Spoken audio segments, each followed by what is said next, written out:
Hello and welcome to another Smaulgld live stream. Tonight is Saturday Night Silver with Smaulgld. It is the 13th of April 2019, and tonight we have with us a returning guest, Rory Hall of the Daily Coin. Rory, how you doing tonight? Doing quite well. Hope you are. Okay, well, I'm doing quite well as well, Rory. And as you know, each and every Saturday night we take a break from the cryptocurrencies, the news of the day, even the gold stories, and we focus solely on silver. So it is Saturday Night Silver with Smaulgld and Rory tonight. And we're going to go through the Silver Institute report. Both Rory and I have done independent analyses of those numbers. We're kind of going to tonight combine our analysis and perhaps have a discussion with ourselves, and then also turn it over to you guys for questions or comments, observations, and so on. So if you want, we're going to do that at the end of the discussion I have with Rory. So if you're interested in making a comment and having us reflect upon it or in some way react to it, the best way to do that is if you write Smaulgld, S-M-A-U-L-G-L-D, before your comment. It'll show up in orange. I'll be able to see it in the chat line, and then if you are addressing your comment generically to both of us, or if you just want me or Rory to answer, or you're directing it to Rory, just state that at the beginning and then let your comment fly. All right, so Rory, we have the Silver Institute numbers, and I drew some conclusions from it. I know you drew some as well. What jumped out to me was the increase over the last 10 years as a percentage of overall silver in the form of silverware and jewelry, and I attribute that to the wealth effect in India, where they have more money to buy silver. And then I noted that industrial demand appears to be falling off, and I attributed that to thrifting and using less silver in electronics, thrifting in solar and less silver in electronics. And we all know that we've sold fewer silver rounds and sovereign coins like the Canadian silver maple leafs and the American silver eagles. I think you attributed the decline in the industry to economics. You want to talk about that briefly? Yes. Yeah, well, I went back and looked at the 2009 silver eagles in particular, and the coins and bars, and just looked at that one line. That really focused in on that, along with mine production and scrap, so because you have to look at the overall supply. But anyway, I looked at what was happening over those past 10 years, and what I see is in 2009 is when the economic depression that we're currently in, that's when it's really started. Right. And that's when the lies and the propaganda really began coming out. And if you look at those numbers back then, it was well under 100 million ounces of coins and bars. Now it's just under 200 million ounces of coins and bars. But that's way down from the 2013, 2014, 2015 years. Right. So it ramped up because people were scared, or not scared necessarily, but they were just preparing for to do something with their wealth, do something different. And now they don't have any money. They don't have it. So hold on. So you attribute, we'll do these line by line. So with respect to the American Silver Eagle sales, I'm throwing them up on this screen, and these are not the numbers from the Silver Institute, but these form a part of that line item, coins, rounds, and bars. And you're saying that from the beginning of the financial crisis, obviously there was a rush into the physical metals in terms of silver eagles, maple leafs, and the like, and privately minted rounds. And you see that in the chart. We went from 28 million all the way up to 47 million American Silver Eagles sold in 2015. But you're attributing the decline since 2015 on a lack of people having money to buy them? Yeah, you have two different dynamics. In 2016 and 2017, you had the Bitcoin effect. You had the cryptocurrencies, and people just kind of lost their mind there for a minute. and all of that money went, all their extra money went into Bitcoin or cryptocurrencies of some kind.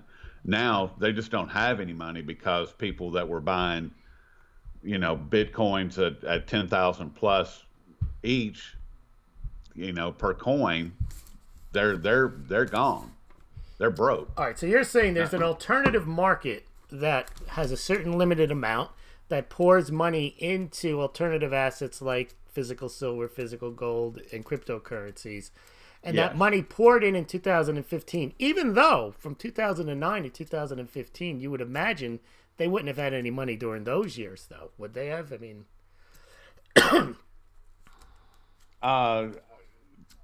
Probably. Well, that's a good point. I think that there's a finite amount of income that people have, and I think that we have reached a point of debt saturation. Well, do you think people use debt to buy silver during the 2000? It's possible 2009 to 2015. And absolutely, and now they did. And now they realize that there's not a return in it, so they're not going to. Right. They're not going to go to SD Bullion or JM Bullion and AppMex and use the credit card. Right. I guess they figured they would make their money back on. Well, I've read probably hundreds of comments around different YouTube channels where people were talking about using their credit card to do exactly that. Taking loans out and so forth. I mean, that's not uncommon. I heard some idiot say that they should take, were we going to say home equity loan? Yeah. Yes. If people took out home equity loans. Well, I was just reviewing some Mike Maloney videos from early 2010, and the assurance was that this decade from 2010 to 2020 was going to be, due to silver, the greatest wealth transfer ever. And it was almost this mathematical certainty that, you needed to get in at the ground floor because this was the opportunity of a lifetime. Now, let's take, Rory, the industrial fabrication. I think you also believe that the decline in industrial fabrication demand for silver is also a function of a declining economy. Yes. There's two dynamics that I see that are going on there, and one that you have attributed it to is the technology just getting smaller. Just the overall size of everything is just smaller. So even though it's a small amount of silver, they're using even less in these smaller devices. Mm-hmm. And the fact that, once again, people aren't replacing their television every year. The latest and greatest TV doesn't hold the appeal that it did, a few years ago, because, once again, that's saturation. I mean, they're just there. All of the, I mean, look at how at the incentives that are on all of the cell phones now. A few years ago, that wasn't happening. They were giving cell phones away. Now you got to pay for them. Mm-hmm. And not only that, but they are trying to incentivize you to take out a loan to get the latest and greatest. And people aren't doing it. They're just not doing it. Okay, so excuse me. If we're looking at the chart here of industrial fabrication, it looks like it peaked. Now, before I give the numbers, Rory and I were talking in the pre-show that we have both come to the conclusion that these numbers are far more art than science, because it's generous. Yeah, calling it art. Well, because it's very hard to find numbers that you can actually add up. I mean, a lot of the numbers have to be part guesswork. You have to back out numbers. So, for example, we were analyzing the coin and bar numbers. Rory, you want to talk about how we looked at the coin and bar numbers before we get into our discussion on industrial fabrication, how they might have come up with the numbers of ounces that were used to meet the coin, round, and bar demand in each year? Well, I'm not sure. I really don't know how they may have come up with those numbers, other than guessing. Because well, they do have numbers on the sovereign mints. They do have on the sovereign mints, right, like the U.S. Mint, the Royal Canadian Mint, the Royal Mint out of the UK, the Perth Mint, the big ones. But that's it. and then there's no way to know what the small mints like the Golden State Mint or the what's that other one, or the Aramark, or any of the there's so many. Sunshine minting. Sunshine, thank you. That's the one I was thinking of. They just don't know.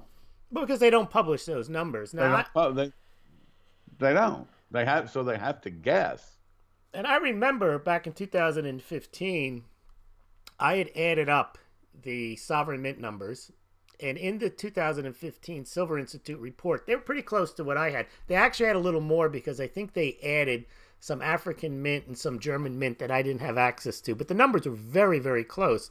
But then the the placeholder that they put in to get to the final number for silver rounds and bars was a very low estimate. It was just based on like a 5% growth from the year before, even though there had been like a 20% growth or 25% growth in the sovereign mint numbers. And I sent them a note and I said, why is this number so low?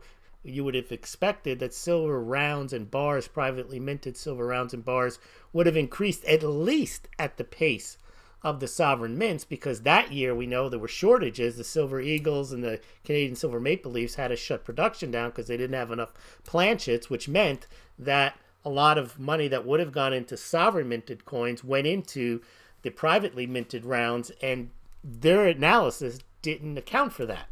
So there's an example where you know that they just have to make up a number, and my number was made up too, but they eventually changed their 2015 number higher.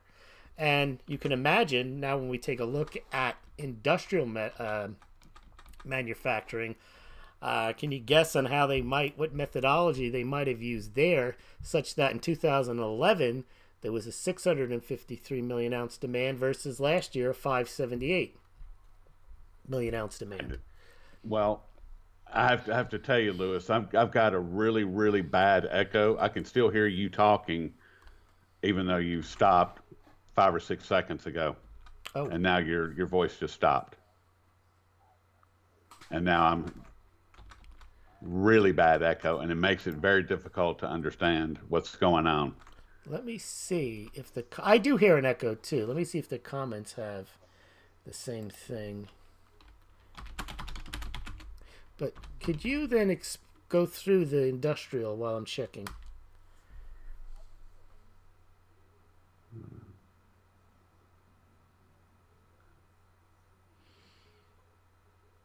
Somebody's saying, no, they're not seeing it. Okay. Okay, I'm not sure what's going on, but repeat your question, if you don't mind. Sure. Industrial fabrication, one of your theories is, given that we understand that these numbers are probably somewhat art more than science, you are attributing the lower industrial fabrication numbers, a relatively steep decline, to declining economic fortunes. Yes. Okay. Now, the height of, according to Silver Institute, of industrial silver demand was 653 million ounces in 2011, which I would argue is one of the worst years of economic activity. But what you were saying was during those years, there really were manufacturer incentives. It was almost like cash for clunkers. So they probably were, even though people couldn't afford them, offering more electronics, and people were willing to buy them during that period of time, rather than today when they're not giving them away anymore. Right, and that appears to be channel stuffing, and nothing more. Because if you look at if you go back to 2009, between 2009 and 2011, there was over 125 million ounce increase, and in 2012 it dropped off a cliff, and it's been falling ever since. Right. It's fallen almost 75 million ounces since 2011, and it's been steady decline ever since. So they stuffed the channels, to satisfy, probably to help Obama and the election of 2012, and to make things look good, and they haven't had to manufacture since. even though the econ nobody has any money that I'm aware of. I mean, the economy is terrible. You know that as well as I do, and that's what I see. All right, now here's a question. If, let me see how to put this. If a commodity like silver, its primary demand is industry, and the demand for that commodity is declining, would that explain a lower price?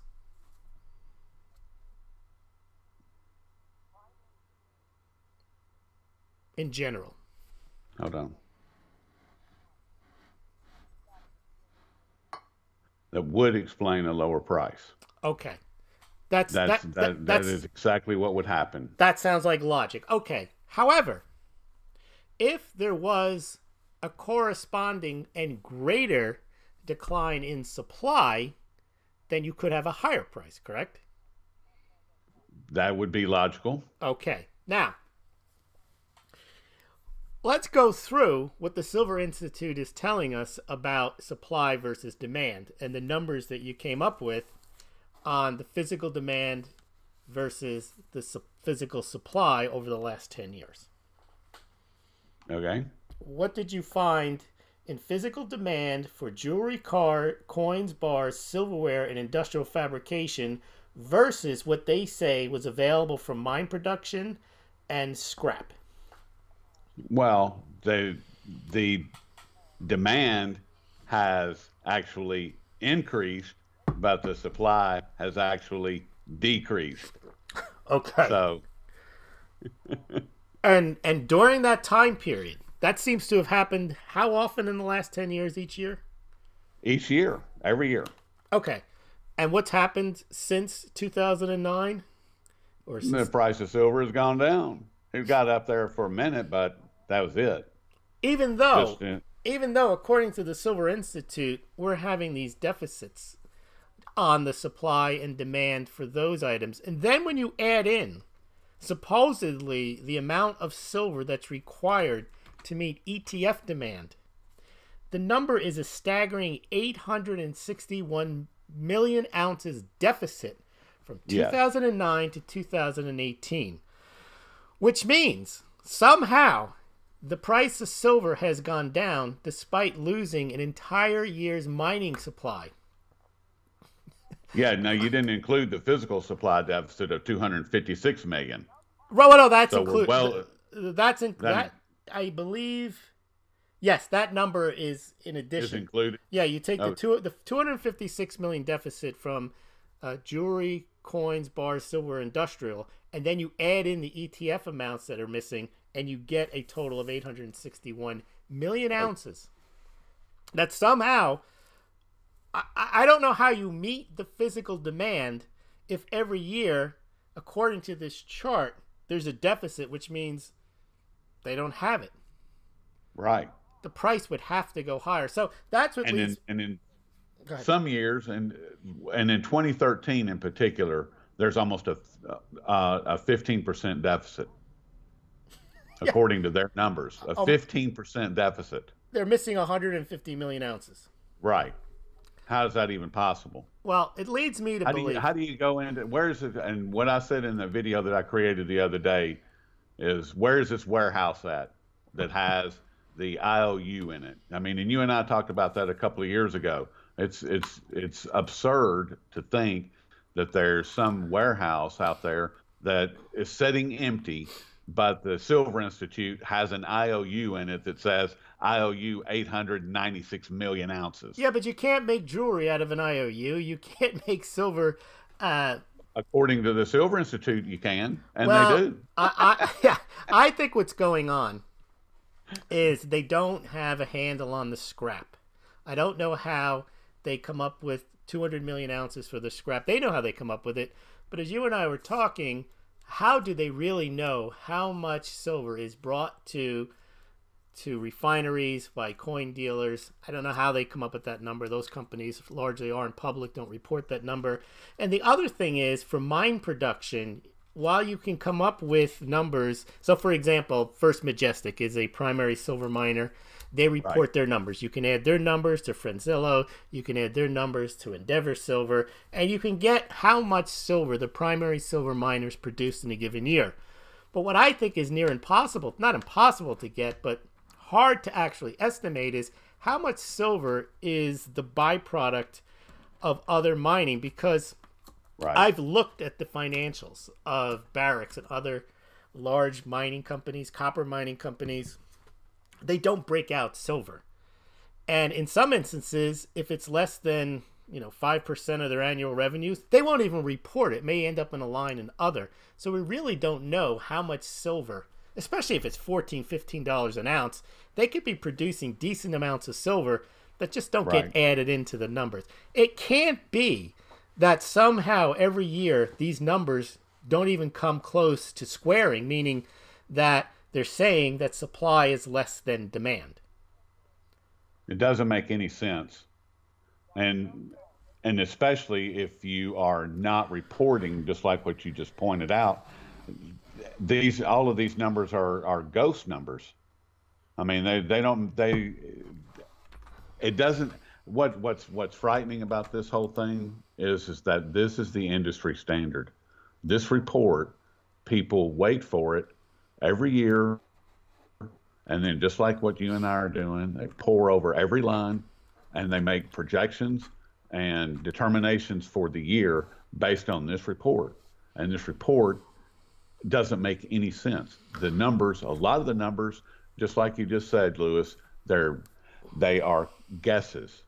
Well, you and I have determined, we've looked at this thing 2 or 3 times now over the years, and we've reached the same conclusion every time, that it's a farce. I mean, well, I think it's directionally correct, meaning that if they use a consistent methodology, and it could be wrong, if they show an increase year over year or a decrease, then directionally it's headed in a direction. So I can say that I would believe that their jewelry number is higher from 2009 to 2018. I don't think they made that number up. I think whatever methodology they used to get the 2009 number, 10, 11, and 12, they continue to use. So they did see an increase that way. Same with coins and bars to a certain extent. Silverware, same thing. Industry. So they must be using, for example, if they're going to do cell phones, they probably get a cell phone produced during the year, the average amount of silver in each cell phone, they multiply that, they get their cell phone number. Then they do the same for other electronics, and they do the same. Yeah, but let me ask you this, and I'm sorry to interrupt you, but do you think GE is going to report how many Tomahawk missiles they're going to make this year? They're not. They're not. No, absolutely. And it's the same with. They have more than 2 pounds of silver in each one. Correct. Okay. So when you have that type of a disparity, you can't get to the actual numbers. Right. You can't get. Well, that comes in under other industries, which is a very big number. It's 165 million ounces in 2009. It's 146 million ounces in 2018, and I think it's the same issue on the supply side. They really don't have a full, They really don't have a full picture of how much comes in from the mines, just as they don't have a full picture of how much comes in from other industries. There's just no way that they can. Let me see if there's a note on what they include in other industries. Okay, so they say the lower price deferred. No, that's not it. And there's nothing there. No, they don't even explain what other industries are. They used to include solar in other industries. Now they've broken it out themselves. The interesting thing about solar, however, is that it's gone down from last year. Now that I can explain, or attempt to explain, in that they use less silver in each solar panel through thrifting.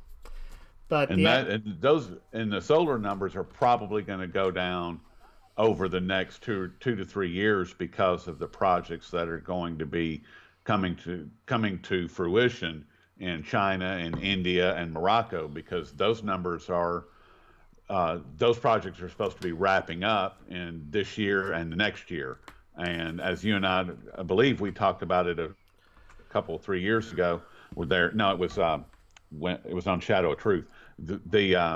When I was talking to Jeff Brown, who was in Beijing at the time, he had dug up the numbers for the China solar project, and they were about 2 years ahead, and that was in 2017, I believe. So those numbers are probably going to come down pretty dramatically. It wouldn't surprise me if that number is cut in half over the next 2 years. In all honesty, if you remember, a couple of years ago, there was an article, I think it was in King World News, and what the guy had done, I'd say somewhat mindlessly, he just extrapolated the 2015 or 16 ounces of silver that were required to meet the number of silver panels that were required in 2015, or they're actually produced. And then he said, well, it's expected that between 2015 and 2020, 25, that there's going to be 7 times more solar panels produced that year than in the current year. And from that, he just said, okay, well, if they used 50 million ounces in 2015, so let's just multiply that by 7 or 8 times, and that comes out to 350, 400 million ounces. And oh my goodness, that's half the supply. What are they going to do? Well, the answer is that's not what's going to happen. Because right. if it took that much silver, they wouldn't do it. And it would be uneconomical to put that strain on the silver supply. So what happens is they either don't make solar panels because it's not economic to do so, or they find ways to make solar panels using less silver. So you get a lot of this in the silver community. Oh, but it's so useful. I heard someone today was writing in a comment, but do you realize how silver has the properties? It's microbial and it's good for, like, yeah, but how much silver is used in antiseptic solves and paste? Shirt. or in a yoga pants. That's the other one I hear. Right. They're finding more uses for it every day. It's like, yeah, but it's not like they're putting tons of it into the yoga pants or tons right. of it into a tube of antiseptic cream. So people don't have, I mean, the problem is, though, you say, okay, well, let's look at hard data, and then you get this Silver Institute report, and you're like, well, how helpful is this? So where do you see now, let's shift gears now to the gold-silver ratio. I don't know if you know my views on the gold-silver ratio. Maybe you do because you're laughing. I want to get your thoughts on the gold-silver ratio before I give you mine. Well, I've said for a couple of years now that if silver were a currency, if it were money, then it would matter until silver comes back to the monetary system and is treated as a tier 1 asset like gold is. It doesn't matter. It really doesn't, because they're not. You're comparing apples to oranges, and silver was money. Silver was currency. Currently, it is not. Maybe it will be one day. Maybe Hugo Salinas Price will be able to convince someone to take his proposal seriously and implement it, which would be awesome. I would love to see that. But it's not happened yet. So the gold-silver ratio, in my opinion, doesn't matter at this point. It's two completely different commodities that have completely different uses and are treated completely different in the real world. I mean, they just are. I mean, gold is a tier 1 asset. You go to any central bank around the world and you look under their tier 1 assets and you will see gold. You will not see silver. You will not see silver listed in any of their assets. Nope. So now you can look at Russia and you can look at those pictures that they released in 2017 of their gold holdings, and on top of their physical gold holdings inside of their central bank vault, you see these 1,000-ounce, what appear to be 1,000-ounce bars of silver, and lots of them. I mean, I estimated somewhere around 4 million ounces of silver that they had. It was a lot. I know that, for just based on what I could count up and estimating a 1,000-ounce bar. That doesn't mean anything. It doesn't mean that they're keeping it for currency. They could. I mean, Russia has a whole lot of things that are going on that other countries don't. But right now, so that's my feeling on the gold silver ratio. Okay, now Russia, if you think about it, let's say they have 4 million ounces. Sounds like a lot. Monetarily, it's $60 million. It's nothing. It's right. Even if they wanted to put it on their balance sheet, it wouldn't show up because they have $450 billion in reserves. A $60 million entry for silver, which they don't have, would still be a rounding error. So I agree with you. My theory isn't that it's apples and oranges completely. It's a little more nuanced than that. I do believe that silver has a monetary value, but it is such a small portion of the overall silver demand. And the only way, as you say, that you get any bang for the silver buck on the monetary side is if indeed there is some type of either remonetization of silver, which I think is highly unlikely. You're much more likely to see a gold remonetization, if you see any remonetization of metals. But where you will get the silver pop, I believe, is if there is a rush into gold as a store of value due to either some type of EMP crisis or electricity crisis, or more likely a financial crisis, in which case gold gets the first bid. And then since silver there is an investment component to silver that doesn't exist for platinum or palladium. Yes. And that it would get some of it, but that's only a portion. Right now, what's driving silver's price, I believe, would be its number one demand, which is industrial, which to your point isn't really increasing. It's actually decreasing. In your view, because of the economy, and in my view, also because of the thrifting that's going on and the smaller devices and the fewer cell phones, to your point, that are being sold, the fewer electronics, in combination with the amount of silver that's used in each. Now, I don't think you can count on, Rory, well, they're going to make more Tomahawk missiles. How many are they going to make?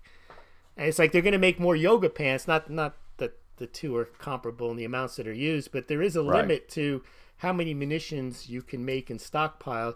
You'd have to have a mega war where they have to continue to make them and continue to use them. And pretty much now, what'd they do? They sent off, how many Tomahawk missiles did they blow in Syria 2 years ago? Well, in Libya, when they went after Gaddafi, they put out 110 in one day. Okay, and but it was 59 in Syria just recently. And what were you saying is in each? I think it's like it's around 2 pounds. Yeah, which is what 16 times 2. It's 32 ounces times 110 times. You're talking a few thousand ounces. I mean, it's not going to move the needle. But I hear people, they believe this stuff and they just step back like, there, I showed you the silver is in demand. I'm like, every metal is in demand. Tin, aluminum. It's how much is it needed in demand, and is it increasing? And even if munitions increase 100-fold, it's let's say they start sending off thousands of missiles. It's not going to move the silver demand. And in fact, if it got so much, Rory, that they were firing off missiles every day, well, that's when the price might rise, but then they would stop. They would nationalize it. They would exactly. So I don't know.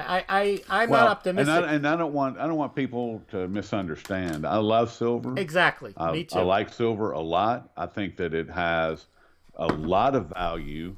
It has a lot of value in my life. I collect it. I love the America the Beautiful coins. I think that those are going to be one of the better collector items. I'm not giving financial advice. I'm just saying what I see. This is a small mintage coin that has a built-in market. I think that what Chris Dwayne is doing with his mini mintages, I think that those are going to increase in value over time. I think that what he's doing, he's a marketing genius.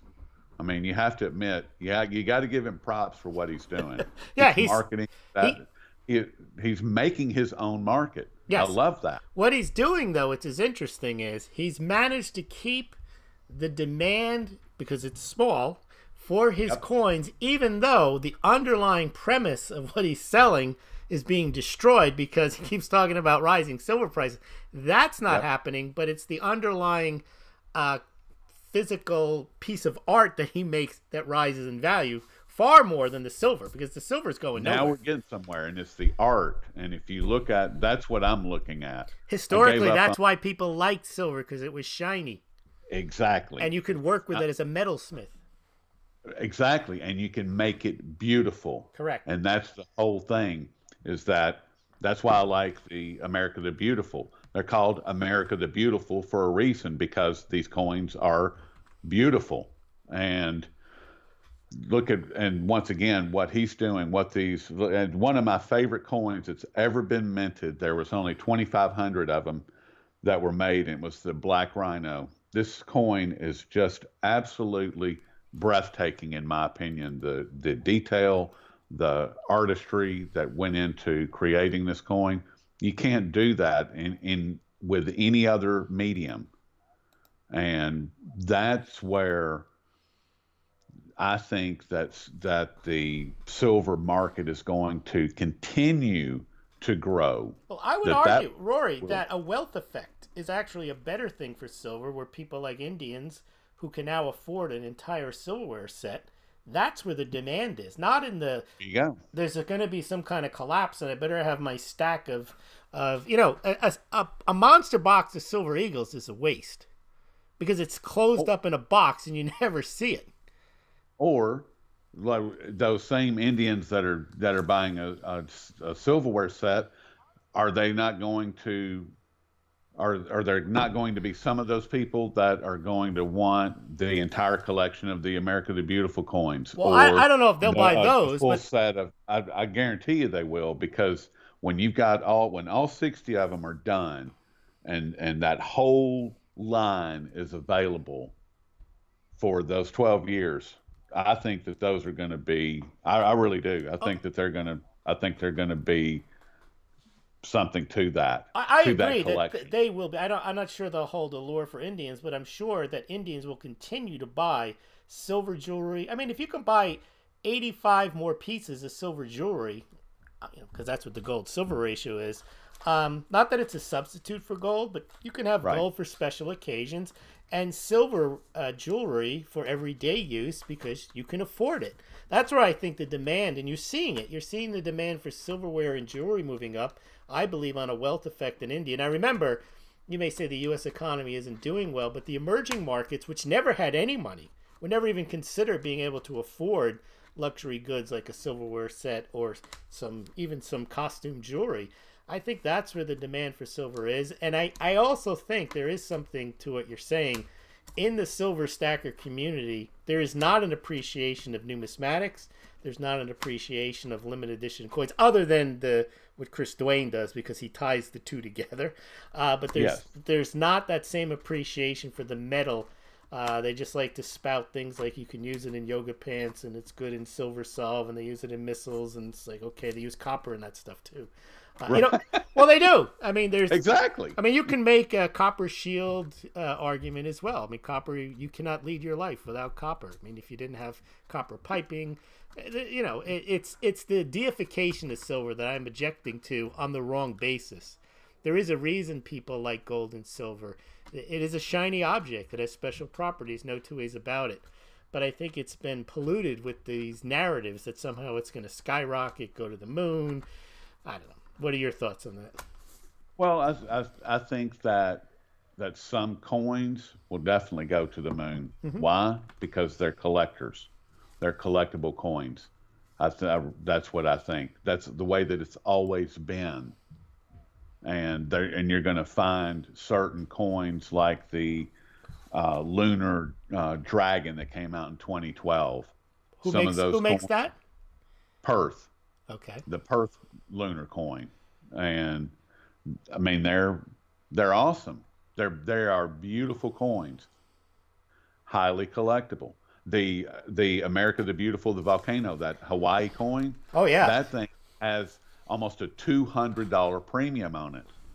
And that's if you buy more than one. That's if you buy like 5 or more. And if you once you get down into buying just a single, you're looking at least $200 premium. I mean, it's ridiculous. We have So there's gonna be, you know, coins like that. And the only way that you know, I went into here's this is I got really lucky one day, and I walked into this coin shop, and I went in there to get an airtight. I needed some airtights. And Can you explain what I walked in, airtights they've are? got a couple, well, that's the capsules that the coins go into. And And the reason you get those, I guess, is to preserve them from tarnishing, because silver will tarnish unless you keep them in an airtight. not only that, but the fingerprints and damage. That's my primary reason. Yep. And I walk in, they've got a couple of America the Beautiful. I got both of those because I didn't have them. But he had a silver bar in his counter. And I'm looking at this bar, and it's like, man, that's really unusual. Come home, look it up. It's one of less than 500 ever minted.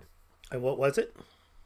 It was an Engelhard with a bullhorn logo.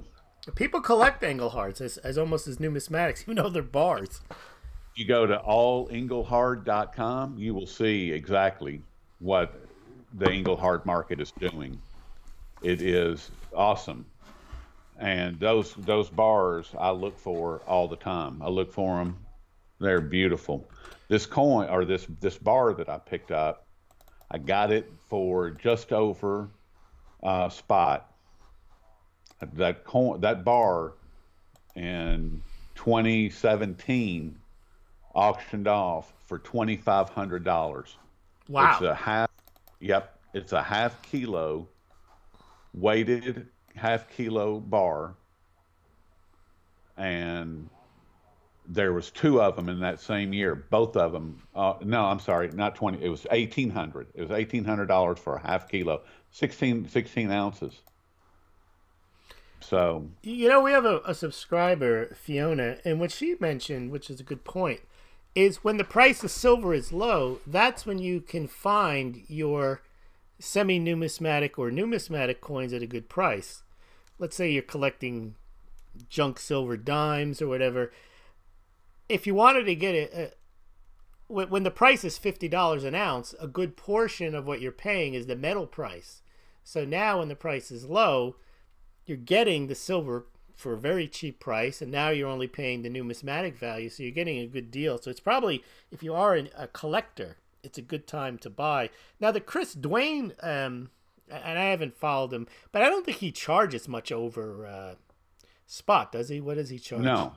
Yeah, so No, just a couple, $2 or $3. yeah, so he gets a fabrication premium on it, and that's Yeah. the same. That's the same right now. If you want to buy Perth Mint coins, you want to buy the America the Beautiful coins. They're sold as bullion. They're not sold with a premium. They're not sold as a commemorative. They're sold at a price over spot. So Right. again, you're talking about not collecting for bullion value. You're and a lot of the bullion dealers, they're not interested in selling collectibles. And part of that, I believe, is because they can't hedge collectibles. They don't know Right.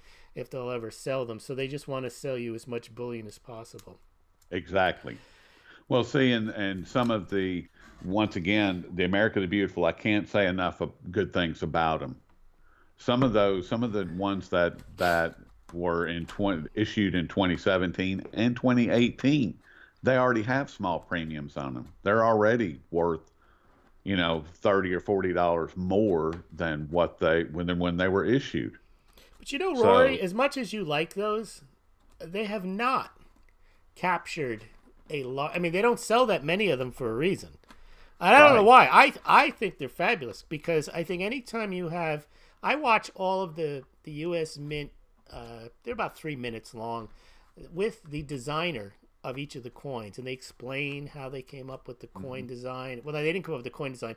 What the challenges were in engraving it, and for whatever reason, the people are more likely to buy Silver Eagle as their bullion coin than they are the America the Beautiful.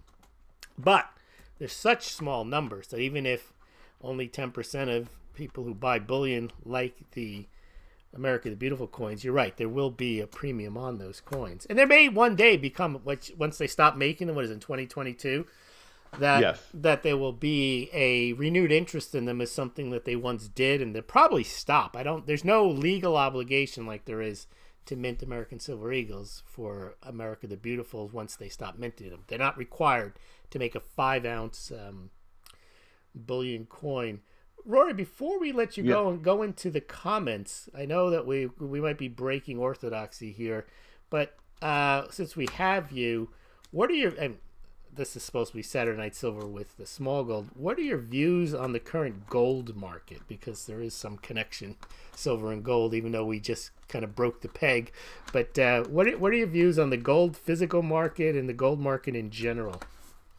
I think that gold is going to go much higher than where it is right now. I've said this for well over a year, and I'm not backing down from that. The gold mining industry is in serious trouble. And the reason that I can say that with such confidence is because of what's happening with Barrick, Randgold, and Newmont.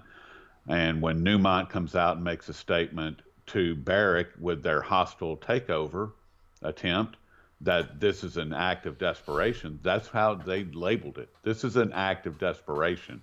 If you look at what's going on in South Africa, it's horrible. Well, they had that regime change in South Africa.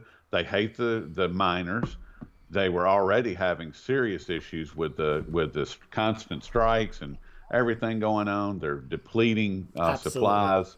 There's not any big mines that are coming online. There's a couple, but they need a lot. They need a lot of big, 20 million, 30 million ounce mines and they don't exist. Right. They just don't. And so with the last 10 years of the capital inflows evaporating into the mining industry, there's no research and development going on. So you've got a handful of high quality junior miners out there, and those are all going to be sucked up pretty quick. And that's going to be it for the next 10 years. Where are they going to get the supply? Once again, gold is a tier 1 asset. Look at what Russia is doing with their gold. I have an ongoing thesis about what's happening with Russia. I don't want to get into it, but they are acquiring gold for a reason. And I'm not saying that they're going to unleash some gold-backed ruble or any that kind of nonsense. Game changer. Game changer. I don't know what they're doing. They're doing something, and they are operating well outside of the norms of everybody else. The gold market. The gold market is, in my opinion, for us stackers, is on solid ground. It looks promising for the next 3 to 5 years as far as it going, climbing the charts to a much higher ground. And once it gets there, it's not going to ever come back. I agree. Now let me interject here, because we do see central banks adding a certain amount of gold, more gold since 1967. Now, the amounts that they add, I have the chart up here. Last year, Russia, record amount, 271 tons. Now, remember, there's 3,500 to 4,000 tons mined a year. So central banks aren't adding a lot of gold, but they are adding gold, and we are seeing healthy gold demand. The real gold demand is not from central banks. It's from jewelry in India, which also acts as an investment demand in China, investment demand also in India, and coupled with jewelry, which are both in some respects one and of the same. But what we're not seeing, which to me is very interesting, I just had a chart up, I'll put it back up. Gold demand this year and last year, as measured by sales of American gold eagles, is in the toilet. Now, can you have any thoughts on why the gold demand has fallen in terms of American gold eagles in the last couple of years? Last year, they sold 188,000 ounces of American 1-ounce gold eagles, which is pretty much nothing. And this year, I believe it is even worse. I'll pull up the numbers while you react to that statement. I think it's the same as with silver, that people, that there's a finite number of stackers, they're loaded up, they're not adding as much, they don't have as much expendable or disposable income to put into it. There was a number of people that lost their shirt when they got into the cryptocurrency market 2 years ago, and all of these things play a role. Well, And I would argue, though, however, that the gold buyer is a different profile. We had but James. look, Go ahead. I'm looking at your chart right now with the 188,000 and Mm-hmm. 2018. If you go back to pre 2008, you see 147, you see 201, you know. Yes, So it's right in it's in that same neighborhood, you know. it's in the neighborhood Yeah, of lack of interest. I think. I don't think. I think gold, Rory. This is my opinion. The people that buy gold are not of the same economic status of those that buy silver, and here's why. SD Bullion pitches silver, and they actually right. sell more dollar value of silver than gold, which means in terms of ounces, they're selling tremendous. I mean, the packaging that goes involved, the tonnage that they sell of silver far exceeds gold. But you would think that rich people are not the 1%, as Bernie Sanders would say, are not having. They're not having this issue with, we know that. We know that Right. QE is done.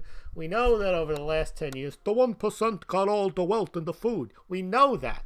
But why aren't they buying gold in the physical form? Are they just happy to say, hey, I'm just going to buy the ETF? Is that what's driving this? Because they have money. Right now, this Well, year. but are they in the gold market at all? Or That's the question. well, I mean, you're right. what You're right. They're making what money. percentage of the 1% are actually in the gold market? You're making a That good would point. be, in my opinion, that would be a very small Right. number. You know why? Be a Because very they're small making number. money on stocks. They're making money on art. They're making money on every other asset but gold. Right. But you would still think that they might say to themselves, I got, I'm in the 1%. I got $300 million. I might buy some gold. You might think that they might go there, but they don't seem to. Well, and if they buy ETFs, or depending on their situation, they may have to report it, and they may not want to. I mean, they could, covertly go out and buy, you know, 20 ounces of gold or something, or 100 ounces of gold, and have it stashed away somewhere. But that's not going to move the needle, as you say. Well, It's what just I'm, not. yeah, no, you're right. It's not going to move. I'm not saying that they're not moving the needle. I'm saying that we don't see the U.S. mint sales of gold increasing, because I would suggest that the best gold, and we know the number one, what's the word? The number one selling gold coin in the world is not the Krugerrand, it is the American Gold Eagle. And if the Right. American Gold Eagle sales are down, I'm kind of confused, because they only sold 66,000 so far. I mean, that's basically nothing. Well, but the number one selling silver coin in the world used to be the American Silver Eagle. I don't think that's the case this year. I think that the Perth Mint is selling a lot more silver this year. I may be wrong, No, but I've covered that. They're not, the only reason they're not is in January the U.S. mint sold more. But let's take a look here. I mean, this is my ETF thesis: is the ETFs are loaded with gold supposedly, but they're not really adding that much. So I'm a little confused here as to, it looks like to me, Westerners who buy ETFs, all the ones listed are Western ETFs, and Westerners are the ones who buy, not exclusively, the American Gold Eagles. There just doesn't seem to be the demand there. However, if you look at the World Gold Council, there is massive global demand, not just from central banks, but from Indians and Chinese. So it seems to be right now that India and China are leading the jewelry and investment demand. And by the way, America is third in gold jewelry. So I would say the wealthy are buying the gold jewelry. So that is true. They're not buying American gold eagles, but Right. this wealth effect that has made the 1% wealthy has pushed people to buy gold. And I guess the richer you are, the less likely you are to buy a lot of silver jewelry. You're more likely to buy a lot of ostentatious gold jewelry. Well, gold is money, And nothing you else. know. I mean, silver jewelry, I don't think has ever held that great of an appeal here in the States. I mean, I think that, if people usually, if you're talking about jewelry, you're talking about gold jewelry here in the States. There's not, people's mind doesn't, when you say jewelry, people's mind go to diamonds and gold, not to silver and costume jewelry. I mean, That's just true. not, That's true. And I did see you know a what I comment mean? here from So, ASMR people. He said, Smaulgld, rich people don't buy gold eagles. They buy 10-ounce bars and kilos. That's probably true. exactly. And they're not showing up. And that's why the gold demand is rising, even though we don't see it at the U.S. Mint. But what we Right. did... And that's what I was saying as far as, the hundred, somebody buying 100 ounces covertly of gold. They're not gonna go and order 100 eagles. They're going to go and get 5 or 6 gold bars or 10 gold bars, 10-ounce gold bars. That's what they're going to do. Through a broker what I mean? transaction, over the counter type transaction. Exactly. Yeah, no, Yeah, they're going to call Rob Kirby and say, "Hook me up." Yeah, Rob Curfey, absolutely. All right, Rory. Well, I did not see a lot of questions for us, so I'll give a pitch out now. If anyone has any questions for Rory or myself before we wrap this up, just write Smaulgld and your question, and we'll attempt to give a response to those types of questions. Anything else you want to add on the silver market, Rory?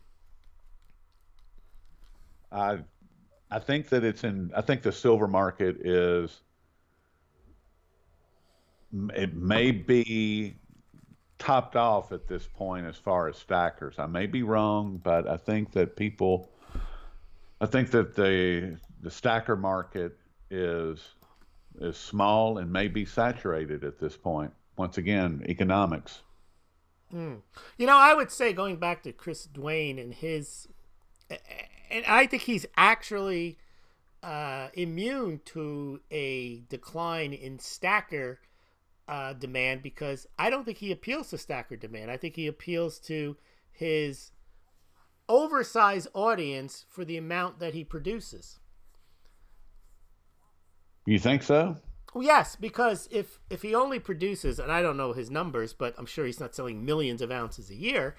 If he's actually created a market for his coins, that's not necessarily indicative of the overall silver market. So you can see a decline in American Silver Eagle sales and silver investment demand, but an increase in his coins. That's my point.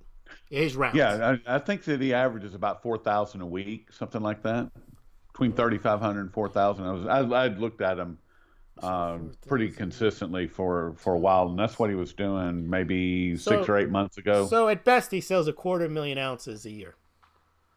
Yeah, which he's doesn't not doing bad. No, it's awesome. But it doesn't have an impact on. It's not a bullion impact.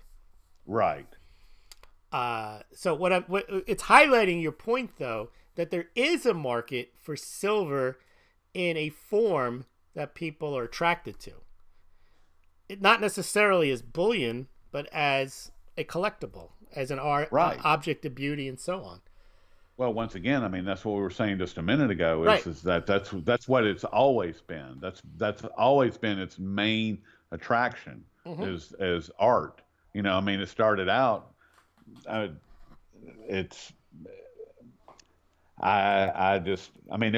was money, and then it became art. And then it became money again for a short period, and now it's back to being art. And hopefully, I mean, I think that it will come back to the system, to the monetary system. You do. In what form would that? What form would that be? I think that somebody's going to go rogue. I think that there's going to be a nation that goes rogue to silver. Yes. I think I think the rest of the I countries think have. that they're gonna. I think they're gonna. I think that somebody's gonna bring silver and gold back as money and bring it as and have silver as currency. That's what I think. I If may be wrong. I may. well, the reason I scoff at that is we know that in order for gold to be brought back, the revaluation of gold would have to be enormous. But it could happen. I'm not denying that you could happen. Not necessarily. I mean, seven to $10,000 Fine. No, could. that is enormous, though, Rory. That's not a insignificant increase. It's not an insignificant increase, but it's not. It's not implausible. No, I agree. But now take that not implausible with gold and apply it to make silver somehow valuable. It's implausible that silver is going to rise, first of all, to 85, down to 1-to-1, and then up another 10, 7, 8 times to that. I don't see how that could even be plausible. I think other countries would laugh at somebody who said, okay, like Russia, they take their 4 million ounces and they say, okay, we got 60 million ounces of $60 million worth of silver. It's going to now be backing currency. I don't think so. I mean, you'd have to revalue silver to a level that wouldn't make any sense. But if it's 20% backed, even then, I don't know. I don't scoff. I'm just saying. I mean, there are you have to. What we you should could do is you could do bimetallic. You could do bimetallic again. Yeah. And you'd have to force. There are ways. There are ways, but there's no way. There is no way in my mind you can just bring silver to the fore and say, okay, it's now a silver standard. I just don't even see how that's possible. And I also see how no one would want to do it because they need it for industry. Then what we need to do is we need to get Hugo Salinas Price's address that he delivered to Prime Minister Tsipras in Greece about how they could bring back the drachma. Drachma, right. Backed by silver, and we need to do a show on just that address because he describes in detail how it works. And I understand when he describes it in detail to the Mexican Congress, they just look away. They say, "Who is this guy?" They don't pay much attention. They don't pay much attention to him. This guy is a friend of that Smaulgld guy. Yeah, who is this guy? Doesn't know what he's talking about. All right, Rory. Well, let's see if we got any questions here. Otherwise, I'm going to let you go, and we're going to let our wonderful Smaulgld mug stackers. You know, the real message takeaway here is that only mugs are real wealth, Rory. I mean, that's right. That's the real thing. In fact, before we get off the air, you see them up there, the 2 Smaulgld mugs, but I think I need to pitch a little mug right now while I'm looking at the comments here.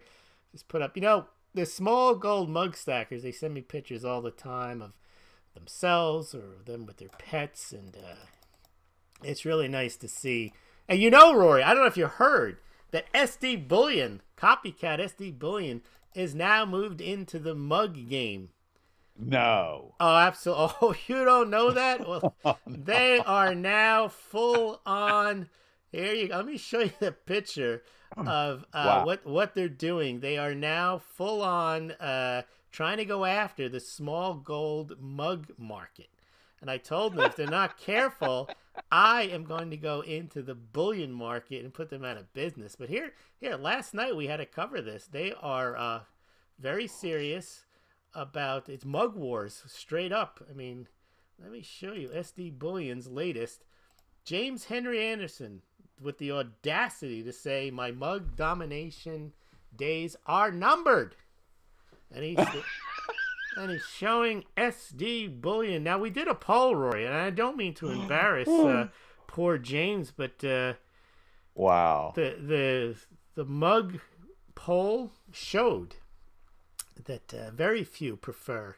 I'm not even going to put it up again because it was. Now, you know what? I will put it up. Let's just show. There you go. And I was generous. I said you got a chance to like them both if you want to be diplomatic, but the Smaulgld Super Classic mug definitely outdoes the SD Bullion mug. And the other thing is it is starting to attract counterfeiters. And we've seen Wow. some Australians are counterfeiting mugs. Look at this one. This Australian made her own. This is Prashanthi girl. She's made her own Smaulgld mug to feed to that counterfeit steer there. But then we even have Mug wars. Mug wars. There you SD bullion. Let's talk. People are making their own mugs. They're losing their minds. Remember, only buy Smaulgld genuine mugs, and really what you need to do is lead the mug life. In fact, lead the mug life. I mean, it really is the way to go. Mugs are real wealth. All the silver and gold nonsense, it's really not the way to go. So, all right, let's see if we got any questions. By the way, have you heard the Mug Life song? I don't know. It's a rap that was created especially for Smaulgld. I'll play it for you. I think I have heard that. Mugging for Life. It's a rap about the pumping community. Yeah, Mug Life, baby. Mug Life, baby. Yeah, we rockin' the booth. We mugging for life. We mugging for truth. Smaulgld here, and he's spitting the facts about the pumper community and the way that they act. We mugging for life. We ain't playing the games. We all know the lies and we all know the names. Come on, mugging for life. Mugging for life. Smaulgld. So we mugging for life. All right. I don't think anyone can beat that. Thank you, Mark Battaglia, for creating that mini rap there. Awesome. We are mugging for life. Yes. All right. We're gonna close it off here. Rory, I really appreciate you joining me tonight. I asked some more people. Smaulgld mug competition is good for consumers. Yes, it is. Maybe it'll bring the price down. Maybe it won't. If Smaulgld mugs are the premier mug, why should I lower the prices? You want to buy a cheap Exactly. you want to buy a cheap knockoff? There's a company called SD Bullion. You can do that. All right.